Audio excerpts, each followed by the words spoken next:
As the revelations from Lifetime's shocking R. Kelly documentary continue to pile up, many musicians, some of whom have worked with the singer in the past, are stepping forward to publicly denounce him.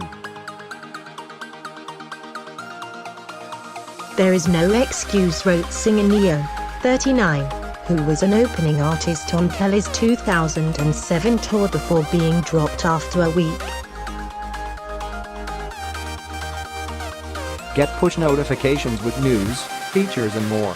Following you'll get the latest updates on this topic in your browser notifications. Music is important. It really is. But it's not more important than protecting our children. Protecting our little girls. Period. Number have a daughter number TF.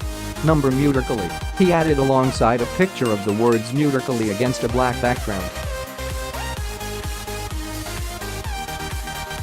Rapper Meek Mill, 31, also added that after watching the documentary, "I'm not feeling R. It's so much filthiness going on in this industry. Nobody will ever really speak on the wild S.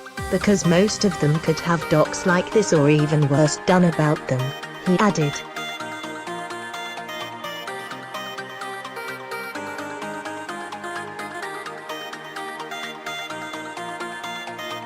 A lot of artists, songwriters, producers, record execs, etc. are very confused as to how to respond to what they've seen and heard, he wrote. "We've all been inspired by this man. We've all been witnesses to his musical genius. We have shaped and molded talent we sign after his musical image. We've invested so much of ourselves into this man that it's hard for us to let go. I no longer have that issue.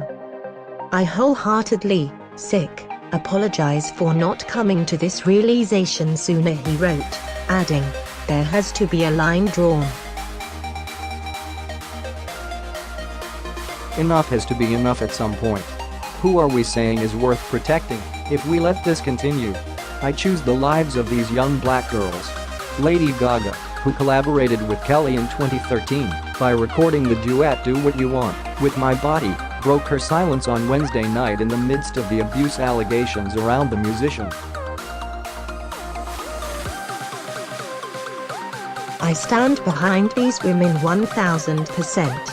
Believe them, know they are suffering and in pain, and feel strongly that their voices should be heard and taken seriously," she wrote in a post on her Instagram story.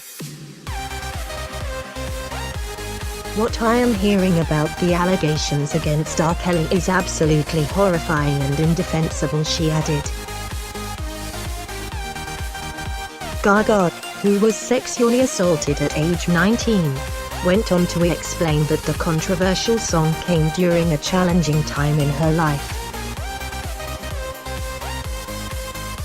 "As a victim of sexual assault myself, I made both the song and video at a dark time in my life. My intention was to create something extremely defiant and provocative, because I was angry and still hadn't processed the trauma that had occurred in my own life," she explained of her collaboration with Kelly. "I can't go back. But I can go forward and continue to support women, men and people of all sexual identities, and of all races, who are victims of sexual assault."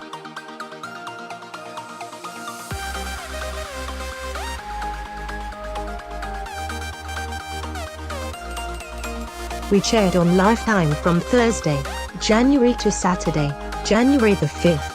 Features wide-ranging interviews with Kelly's family members, former friends and colleagues. But most notably, women who claim that for decades the hit-making singer and producer used his power and influence to sexually and physically abuse women and young girls. Representatives for Kelly, born Robert Sylvester Kelly, responded no comment to People's request for a response to the allegations made in and interviews with alleged victims in this week's issue of People, on newsstands now. In 2002, Kelly, 51, was indicted after a video surfaced allegedly showing a man engaged in sex acts with a woman who some witnesses testified was 14 at the time of the recording. Both Kelly and the woman denied that the video was of them, and Kelly was never charged with assault. In 2008, Kelly was found not guilty on 21 counts of child pornography. John Legend, who is one of the only stars speaking out in the 6-part docuseries on Lifetime, used Twitter ahead of the program's debut on Thursday to respond to fans who labeled him as brave for criticizing the Ignition singer.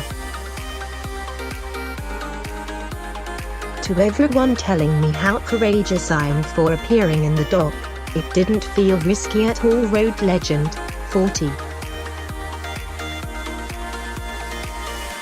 I believe these women and don't give a F about protecting a serial child rapist. Easy decision. During an interview for the documentary, the All of Me singer says, Kelly has brought so much pain to so many people, and in the series' last episode, Legend adds, "Time's up for Kelly. Praising the EGOT-winning star for his participation, the film's executive producer Dream Hampton told Shadow and Act that after reaching out to dozens of music stars and Kelly's former collaborators, most people don't want to touch it.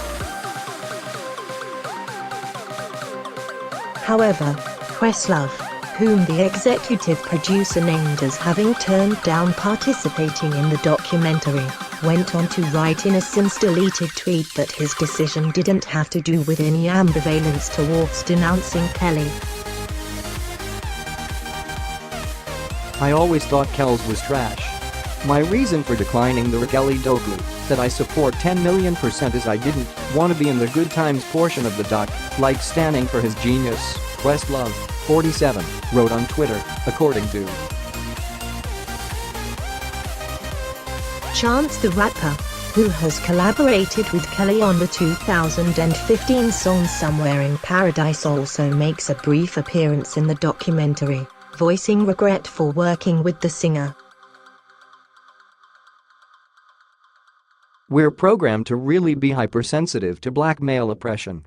It's just prevalent in all media, and when you see him getting beat up by the police, it's men, Chance, 25, says in a clip from the documentary, which he posted to his Twitter account. In a separate post, Chance went on to share that a line from the end of the clip, in which he says maybe I didn't care because I didn't value the accuser's stories because they were black women, was taken out of context. According to TMZ, his full quote was as follows: "We're programmed to really be hypersensitive to black male oppression, but black women are exponentially a higher oppressed and violated group of people just in comparison to the whole world. Maybe I didn't care because I didn't value the accuser's stories because they were black women." The truth is, any of us who ever ignored the R. Kelly stories or ever believed he was being set up attacked by the system, as black men often are, were doing so at the detriment of black women and girls. I apologize to all of his survivors for working with him and for taking this long to speak out, he wrote. Aired on Lifetime from Thursday, Jan.to Saturday, January 5th.